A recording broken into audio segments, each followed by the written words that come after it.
가르침을 받아서 배울 수 있는 게 있고 스스로 이제 발견해서 이렇게 배울 수 있는 것이 있습니다.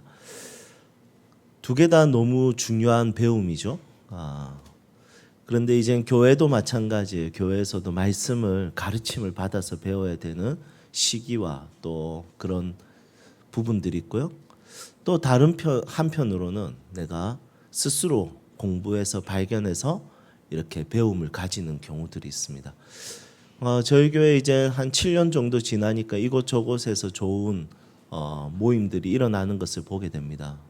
굳이 교회 프로그램을 세우지 않아도 우리 성도님들끼리 북쉐어링하고 또 성경 공부하고 또 서로 은혜에 대한 이야기들을 나누는 모습들을 발견하게 됩니다.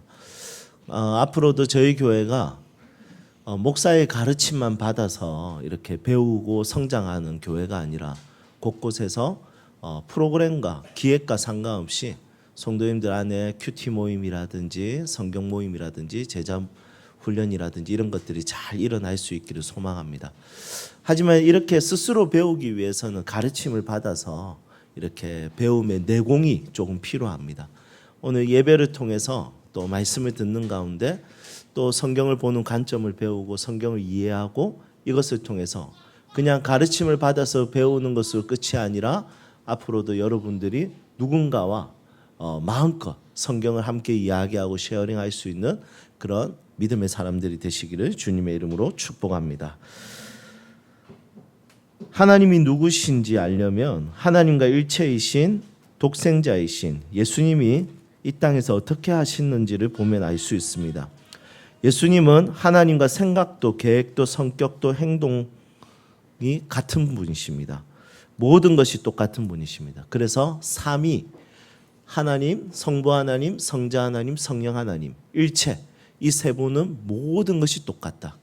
그래서 우리는 단일 신이 아닙니다. 이렇게 딱딱한 신만 섬기는 것이 아니라 이 세 분의 신이 계시고 이 세 분은 하나입니다. 왜냐하면 성격, 성향, 계획, 속성 그리고 능력 이런 것들이 다 동일하기 때문입니다. 그래서 예수님에 대해서 아는 것은 눈에 보이지 않는 하나님에 대해 아는 것과 똑같습니다. 그래서 요한복음 14장에 보면 빌립이 이렇게 이야기합니다. 예수님의 제자죠. 예수님 하나님 아버지를 우리한테 보여주세요. 그러면 우리가 믿을게요. 이렇게 이야기합니다. 그러니까 예수님 뭐라고 이야기하시냐면 14장 9절에 이렇게 이야기합니다. 나를 본 자는 아버지를 보았거늘. 그러니까 이 말씀은 다른 말로 뭡니까? 예수님을 보지 못한 자는 아버지를 못 본 거예요. 그러면 우리는 예수님을 어떻게 볼 수 있을까요? 첫 번째로 우리가 예수님을 볼 수 있는 것은 우리가 성경을 통해서 예수님을 볼 수가 있습니다. 두 번째로 성경을 읽지 않는 사람들이 예수님을 보는 방법은 우리 그리스도인의 모습을 보면서 예수님을 보고 하나님에 대해서 이해할 수 있다는 것이죠. 그래서 내가 성경을 읽는 것은 굉장히 중요하고 그것을 통해서 예수님 아는 것은 굉장히 중요하고 또 내가 예수님처럼 사는 것을 통해서 내 주변의 사람들이 예수님이 어떤 분인지 나의 삶을 통해서 읽을 수 있는 것, 볼 수 있는 것은 굉장히 중요하다는 것입니다. 눈에 보이지 않는 하나님이 내 삶에 어떻게 동행하는지 궁금하잖아요. 맞죠? 왜냐하면 눈에 보이면 옆에 있다는 것도 알고 어떻게 행동하는 거, 액션하는 것도 아는데 그런데 내 옆에 안 보이니까 함께 동행한다는데 어디 계신지 안 보이니까 만지고 싶은데 그분의 음성을 귀로 듣고 싶은데 그리고 그분과 아이 컨택을 하고 싶은데 이거 만날 수가 없는 거예요. 그래서 우리는 항상 궁금증이 있습니다. 하나님 이 시간에는 하나님 어디 계시고 무엇을 하고 계시고 어떻게 나에게 어떤 뜻을 가지고 계십니까? 이런 궁금증이 생깁니다. 그 방법은 예수님에 대해서 아는 것입니다. 예수님께서 이런 상황에 이런 환경에서 육체로 입고 오신 그 예수님께서 어떻게 행동하셨는지 어떻게 보여주셨는지 우리가 알면 내 삶의 여러 가지 상황과 그리고 여러 가지 부분에 있어서 그분의 모습을 발견할 수 있다는 것입니다. 자, 그렇다면 하나님은 어떤 분이실까요? 우리 예수님을 아는 것을 통해서 하나님에 대해서 여러 부분을 알 수 있는데 오늘 본문 말씀을 통해서 우리가 나눌 것은 예수님은 이 땅에 오셔서 말씀하시는 분이셨습니다. 그래서 사복음서에서 예수께서 이르시되 이 말씀이 굉장히 많이 기록되어 있습니다. 우리 옛날에 개역 한글 번역에는 예수님께서 어떻게 한다고 되어 있죠? 가라사대. 그래서 그것을 통해서 나온 게임이 가라사대 게임이지 않습니까? 오른팔 올려. 이러면 올리면 안 되죠. 가라사대 오른팔 올려. 가라사대 왼팔 올려. 두 손 내려. 이러면 이제 끝인 거예요. 가라사대 내려 이렇게 해야 됩니다. 그래서 우리 가라사대 게임을 했던 그 기억이 있습니다. 예수님 믿지 않는 공동체에도 이런 것들을 했는지 모르겠어요. 했나요? 전부 다 교회 공동체 생활만 하셔서 잘 모르실 수도 있겠다. 그런데 교회에서 이 게임을 굉장히 재밌게 했죠. 우리 마피아의 게임 안 하잖아요. 우리 베드로의 부인 이렇게 제가 부인 안 했는데요. 이런 이렇게 우리 바꿔서 게임하는 죄송합니다. 그래서 예수님께서는 우리 개역 개정 한글 새롭게 이제 번역한 한글에서는 이렇게 이르시되 이렇게 표현하고 있습니다. 말씀하시는 하나님이시죠. 특히 마태복음은 5개의 강화로 되어 있습니다. 이 강화라는 말은 가르치다, 강의하다 이런 뜻입니다. 어떤 하나의 주제를 선택해서 강의를 한다 이렇게 볼 수 있습니다. 그래서 마태복음은 5개의 굉장히 굵직굵직한 내용의 강의가 예수님의 강의가 기록되어 있습니다. 특히 천국에 대한 강의 내용이 많습니다. 예수님의 가르침 중에서는 이 마태복음에서는 천국이 어떤 곳인가, 천국은 무엇을 하는 곳인가 이런 내용에 있는 가르침이 많았다는 것이죠. 그렇다면 천국이라는 주제는 우리 그리스도인들에게 매우 중요하겠죠. 왜냐하면 예수님께서 육신을 입고 이 땅에 오셨을 때 천국에 대해서 가르치셨으니까 지금 이 시대를 살아가는 우리 가운데 하나님이 보이진 않지만 지금 하나님께서 우리에게 말씀하고 싶어 하시고 우리가 알기를 원하고 우리에게 꼭 가르치고 싶어 하는 것이 뭐냐면 천국이라는 것입니다. 천국에 대한 이야기라는 것이죠. 오늘 본문 말씀에서 제자들이 천국에 대해서 물었습니다. 천국에서는 누가 가장 큰 자입니까? 그러니까 질문 자체가 이미 틀린 거죠. 천국에 큰 자가 어디 있습니까? 천국에 작은 자가 어디 있습니까? 이 땅에서 비교의식으로 끝이 나지 않습니까? 천국에 가면 이제 비교할 필요가 없습니다. 문지기로 있는 것도 너무 좋은 거예요. 그래서 김기성 목사님은 이렇게 이야기했습니다. 이 땅에서는 있지만 천국에서는 없는 것. 천국에는 숫자가 없을 것이다. 할렐루야. 수학이 없는 세상. 저희 한결이가 꿈꾸는 세상이죠. 숫자가 없는 세상. 1등, 2등, 10등, 100등, 1000등, 만등. 여러분 모의고사 쳤을 때 여러분 점수표 등수 저 때는 나왔었거든요. 그 등수가 막 10만 7,600. 등수가 없는 세상. 여러분 그것이 천국이라고 하는데 이미 질문 자체가 틀렸습니다. 그런데 예수님께서는 그 큰 자에 대해서 맞춰서 어린아이를 불러서 그 어린아이를 데리고 설명합니다. 이 어린아이와 같지 않으면 천국에 들어갈 수 없고 이 어린아이처럼 낮추는 것이 스스로를 낮추는 것이 천국이다. 이렇게 이야기하고 있습니다. 그래서 오늘 우리가 집중해야 될 것은 뭐냐면 우리가 반드시 꼭 들어야 되는 꼭 이해해야 되는 그것이 있는데 그게 뭐냐면 천국입니다. 여러분 우리가 똑똑해지려면 우리가 지식을 쌓으려면 뭐가 필요하냐면 이해력이 필요합니다. 그러면 우리가 이 땅에서 천국의 삶을 살려면 설교를 들을 때는 이해력이 필요하지만 우리가 삶을 살아갈 때 이 이해력이 뭘로 바뀌어야 되냐면 이해심으로 바뀌어야 됩니다. 그래서 성경에서는 천국에 대한 메시지를 던지면서 너희들 이거 이해했냐? 라고 했을 때 그 안에 있는 내용은 대부분 전부 다 관계적 이해심으로 채우고 있다는 것을 보게 되는 것이죠.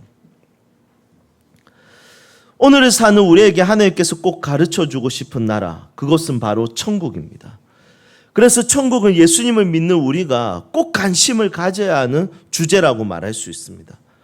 땅에 사는 우리에게 가장 필요한 정보는 이 땅의 가치를 평가하는 부동산 정보가 아니라 땅에 살아도 우리는 하늘의 가치가 어느 정도인지 알아야 됩니다. 얼마나 하늘의 가치가 멋있고 의미 있는 가치를 가지고 있는지 그것을 깨닫고 이해하는 것이 우리에게 굉장히 중요하다는 것입니다. 왜냐하면 하늘나라는 땅과 상관없는 나라가 아니라 하늘나라는 그리스도인의 마음에, 그리스도인의 삶에, 그리스도인의 인생에 이미 시작되었고 이루어지고 있기 때문이고 그리고 앞으로 이루어질 것이기 때문입니다.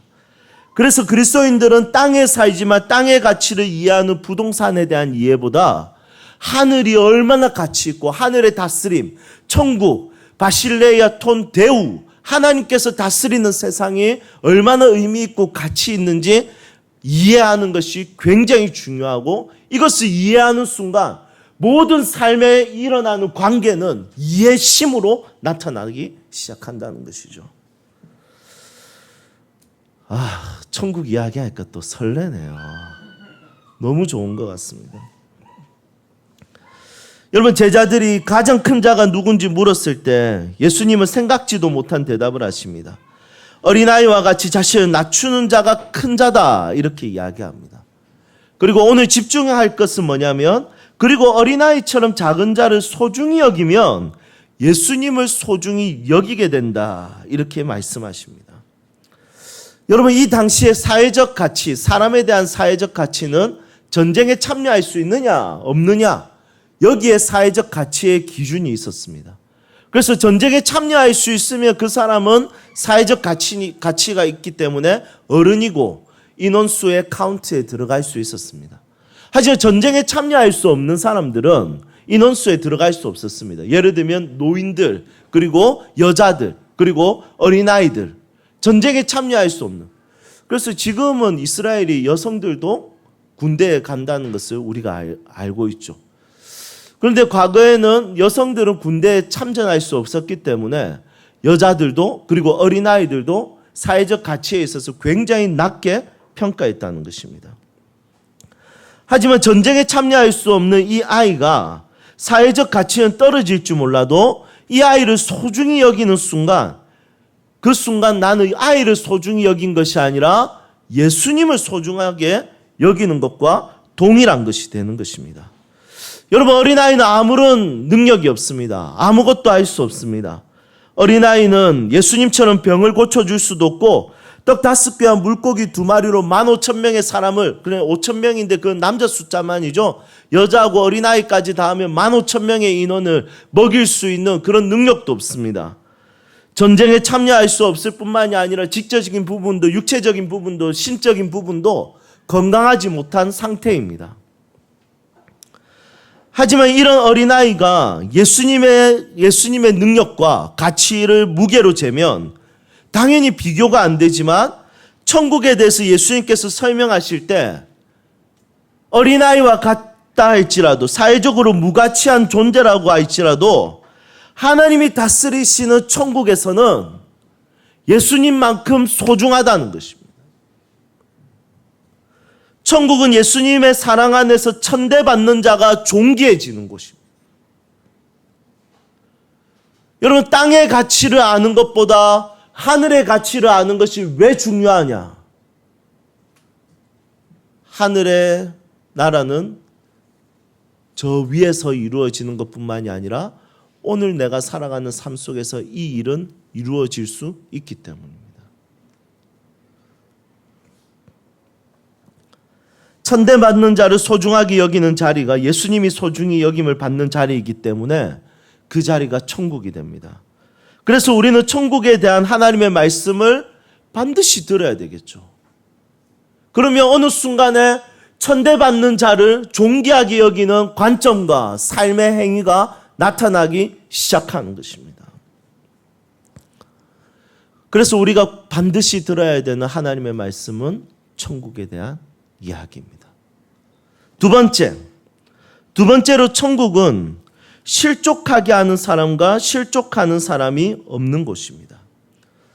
여러분, 오늘 이 말씀의 7절에 보니까 참 재밌게 표현하고 있습니다. 실족하는 일들이 있음으로 말미암아 세상에 화가 있도다. 이 화를 원어에 찾아보면 비통함, 이렇게 되어 있습니다. 이 세상이 슬프고 비통한 이유는 뭐냐면 실족하게 하는 일들이 있기 때문이다, 이렇게 이야기합니다. 그 뒤에 또 재밌습니다. 실족하게 하는 일이 없을 수는 없으나 이렇게 이야기해요. 여러분 이 땅을 살아갈 때 실족하게 하는 일이 없을 수는 없다는 거예요. 반드시 실족하는 일은 있다는 거죠. 하지만 그 뒤에 이렇게 이야기합니다. 실족하게 하는 그 사람에게는 비통함이 있다. 여러분 이게 재밌죠. 왜냐하면 넘어뜨리는 사람보다 넘어지는 사람이 아프거든요. 고통이거든요. 괴로움이거든요. 비통함이거든요. 좌절스럽고 화가 나고 분노가 일어나거든요. 그런데 이 성경에서 뭐라고 하냐면 실족하는 자가 비통함을 겪게 할 것이다. 이렇게 이야기합니다. 그러면서 8절에서부터 이 실족하게 하는 방식, 방법. 그러니까 손이 실족하게 하면 손을 잘라라. 그리고 천국을 누려라. 여러분 무섭지 않습니까? 너희 발이 실족하게 하면 발을 잘라라. 그리고 천국을 누려라. 여러분 우리는 종종 입이 있어서 죄를 짓습니다. 누군가를 실족하게. 차라리 입이 없으면 이 뒷담도 안 깔 건데, 입이 없으면 거짓말도 안 할 건데, 이 입이 있어서 실족하게. 여러분 이 눈이 있어서, 눈이 없으면 안 좋은 거 안 보면 되는데 눈을 가지고 있으니까 이 눈 때문에 실족하는 거예요. 실족시키고 실족하는 거예요. 여러분 손과 발이 있는 게 이것은 축복인데 저주롭게 사용하는 거예요. 이게 안타까운 것입니다. 여러분 하지만 천국은 어떤 나라냐? 하나님 다스리는 나라는 그것을 하지 않는 것입니다. 실족함을 만들지 않는 것입니다. 김찬호의 모멸감이라는 책에 보면 이렇게 되어 있습니다. 누군가에게 모멸감을 주는 것은 누군가의 마음에 원자폭탄을 던지는 것이다. 누군가를 실족하게 하고 그 사람을 아프게 하고 고통스럽게 하고 괴롭게 하는 것은 원자폭탄을 던지는 것과 똑같다는 것입니다. 상황과 환경의 사건의 어려움으로 실족할 때도 있습니다. 하지만 그것은 덜 슬픕니다. 그런데 오늘 말씀처럼 세상은 넘어뜨리는 사람과 넘어지는 사람이 있다는 것이 너무 고통스럽습니다. 이럴 때 책임은 당연히 넘어뜨린 사람이죠. 오늘 말씀처럼. 사람으로 인해서 실족하는 것은 매우 아픕니다. 그것도 가까운 사람으로 인해서 실족하게 되는 것은 엄청난 큰 고통입니다. 내 아내로 인해서, 내 남편으로 인해서, 내 자녀로 인해서, 내 부모로 인해서, 나와 가까이 지내는 사람들로 인해서 내가 실족할 때는 고통스럽습니다. 하지만 하나님의 나라는 넘어뜨림이 없는 나라입니다. 넘어뜨리는 사람이 없는 나라입니다. 저도 사람을 많이 넘어뜨려 본 사람으로서 헬메이커의 지옥을 만드는 사람이었습니다. 그리고 사람으로 인해서 여러 번 넘어져 본 사람으로서 하나님의 나라가 얼마나 소중한지 알게 되었습니다. 우리는 이 땅을 살면서 누군가를 넘어뜨리는 헬메이커, 지옥을 만드는 사람이 아니라 헤븐메이커, 천국을 만드는 사람으로 이 땅을 살아갈 수 있다면 하나님이 다스리는, 하나님이 통치하시는 그 세상을 사는 것으로 볼 수 있습니다. 사랑하는 여러분, 여러분들은 지금 누군가를 실족하게 하십니까? 여러분 알겠지만 정답을 준다고 해서 그 사람이 이해하진 않습니다. 정답이 전부가 아닙니다. 왜냐하면 사람은 합리적인 존재가 아니라 감정적인 존재이기도 하고 사람은 정서적인 존재이기도 하기 때문에 대부분의 선택이 합리적이지 않습니다. 여러분 우리는 정답을 함부로 내세울 때가 있습니다. 우리는 누군가에게, 내 아내에게, 내 남편에게, 내 가까이에 있는 사람들에게 내가 가지고 있는 기준을 가지고 함부로 말할 때가 있습니다. 여러분 그것은 지옥을 만드는 것입니다. 하나님이 다스리는 세상은 나의 손을 저주스럽게 사용하는 것이 아니라 천국을 만드는 데 사용하는 것이고 하나님 주신 나의 입을 천국을 만드는 데 사용하는 것입니다. 우리 세움 식구들이 속해 있는 가정에서, 직장에서, 삶의 모든 영역에서 헬메이커가 아니라 천국을 만드는 사람들이 되시기를 주님의 이름으로 축복합니다. 이제 말씀을 정리하겠습니다. 긴장성 부동화라는 말이 있습니다. 동물이 상위 포식자를 만나면 순간적으로 저항할 수 없는 정지 상태가 됩니다. 토끼 앞에 갑자기 호랑이가 나타나면 순간적으로 움직이지 못하는 그런 현상을 이야기합니다. 처음에 학자들은 곤충의 사이에서, 곤충과 파충류의 사이에서 일어나는 현상이라고 생각하고 연구했습니다. 그런데 어느 날 보니까 동물들 사이에서 이게 있는 거예요. 그리고 요 근래는 사람들 사이에도 긴장성 부동화가 있다는 것을 알게 되고 연구가 시작되고 지금 진전을 보고 있습니다. 여러분, 동물의 세계가 인간의 세계에 나타난다는 것이 너무 슬픈 일이지 않습니까? 인간의 세계에는 동물의 세계가 나타나지 않고 하늘의 세계가 임해야 됩니다. 여러분, 그것이 이 땅 가운데 그리스도인이 살아가야 되는 사명이며 그리스도인들이 살아가야 되는 삶의 방식이라는 것입니다. 물론 하늘 세계가 이 땅에 완전하게 나타나진 않겠지만, 그래서 죽어서 가는 천국을 우리가 사모하고 바라보기도 하겠지만, 우리가 살아가는 삶 속의 순간순간 하나님의 은혜 안에서 천대받는 자가 소중히 여김을 받고 누군가를 넘어뜨리는 삶이 아니라 넘어진 자를 일으켜주는 그런 천국의 삶을 그리스도 안에서 하나님의 사람들이 이 땅에 살아갈 수 있다면, 내 아내와 내 남편과 내 자녀와 나의 부모와 그리고 내 주변의 사람들이 천국을 누리지 않겠습니까? 여러분들이 여러분들의 삶 속에서 헤븐 메이커, 천국을 만드는 사람들이 되십시오. 그렇게 되려면 천국에 대한 하나님의 말씀을 들으셔야 됩니다. 이번 한 주간 성경을 펴십시오. 성경을 읽으십시오. 성경을 묵상하십시오.